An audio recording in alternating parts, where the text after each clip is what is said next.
வணக்கம். நேற்று இந்து முன்னணியை சேர்ந்த ஒருத்தர் கோயம்புத்தூர்ல கொல்லப்பட்டார், சசிகுமார்னு. அவர் கொல்லப்பட்ட இரவு கொல்லப்படுறாரு. போஸ்ட்மார்ட்டம் அடுத்த நாள் நடக்குது.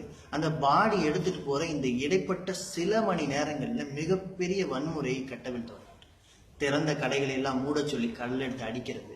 அதுவும் கல்லெடுத்து அடிச்சுட்டு ஒரு முகம் அந்த வாட்ஸ்அப்ல பார்த்தோம்னா சிரிக்கிறது. ஹே, உங்க அமைப்பை சேர்ந்த ஒருத்தன் கொல்லப்பட்டிருக்கான்னா உனக்கு வருத்தம் இருக்குனையா? அரசாங்க சொத்தை எரிச்சு நாசமாக்கி முஸ்லீம் கடைகள், முஸ்லீம் வண்டிகளா பார்த்து அடிச்சிருக்கீங்க. உங்களோட நோக்கம் வன்முறையை தூண்டுறது, அதுவும் மத வன்முறையை தூண்டுறது தானே. அதையே நான் இந்தியங்கிற பேர்ல செய்றீங்க. உங்க அமைப்பு, உங்களோட நோக்கம் அதுதானே, வெளிப்படையா சொல்லிட்டு செய்யுங்க. நான் இந்துவா பிறந்து, இந்தியனா பிறந்து, என் பேர்ல நீ வன்முறை செய்யறதுக்கு எப்படி அனுமதிக்க முடியும்? எனக்கு அந்த கோபம் இருக்கு. இன்னைக்கு அனைத்து கட்சிகளும் சேர்ந்து ரேஸ் கோர்ஸ்ல இந்த மாதிரியான வன்முறை அரசியலுக்கு எதிராக ஆர்ப்பாட்டம் நடத்துறாங்க. என்னால கோயம்புத்தூர் வர முடியல, ஆனா அந்த வன்முறை அரசியலுக்கு எதிராக நான் என்னோட ஆதரவு தெரிவிக்கிறேன். இது மாதிரி கோடிக்கணக்கான பேர் இருக்கும். அப்பாவிகளை தாக்குறவங்களுக்கு எதிரானவங்க கோடிக்கணக்கான பேர். ஆனா அமைதியா இருக்கிறது தான் பெரிய பிரச்சனை.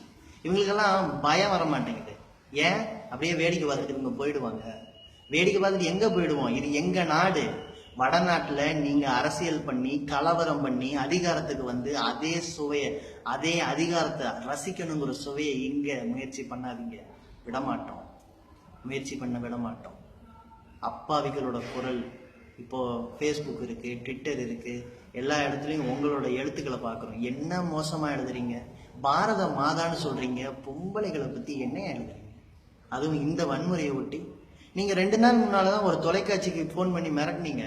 அதாவது 17 ராணுவ வீரர்கள் செத்து போயிட்டாங்க, அதை பத்தி நீங்க பேசல, ராம்குமார் செத்ததை பத்தி பேசுனியான்னு கேட்டீங்க. சிறைச்சாலை மோசமா இருக்குன்னு ஒரு டிவி விவாதிக்குது, உடனே நீங்க தேசபக்தியை பத்தி பேசுறீங்க. அந்த 17 ராணுவ வீரர்கள் செத்ததுக்கு நீ பேசுறதுக்கு தகுதி இருக்கா? இந்திய சொத்தெல்லாம் அழிச்சிருக்க. இது மாதிரியான நபர்களை தனிமைப்படுத்தி, இது மாதிரியான நபர்களுக்கு நீங்கெல்லாம் செய்யறதுக்கு பேர் தேசபக்தி இல்லை. நீங்க செய்யறதுக்கு பேர் அப்பட்டமான சீப் பாலிடிக்ஸ். இந்த பாலிடிக்ஸ் சாமானியர்கள் ஏத்துக்க மாட்டாங்கன்னு வலுவா சொல்ல வேண்டிய அவசியம் நமக்கு இருக்கு. நான் இந்த ஃபேஸ்புக் பதிவு மூலமா சொல்றேன், சங்கிகளே, நீங்க செய்யற அரசியலை நாங்க ஏத்துக்க மாட்டோம். இந்த அரசியல் தமிழ்நாட்டுல தோற்கடிக்கிறதுல நான் முன்னால நிற்பேன், என்னை சார்ந்தவங்க முன்னால நிற்பாங்க.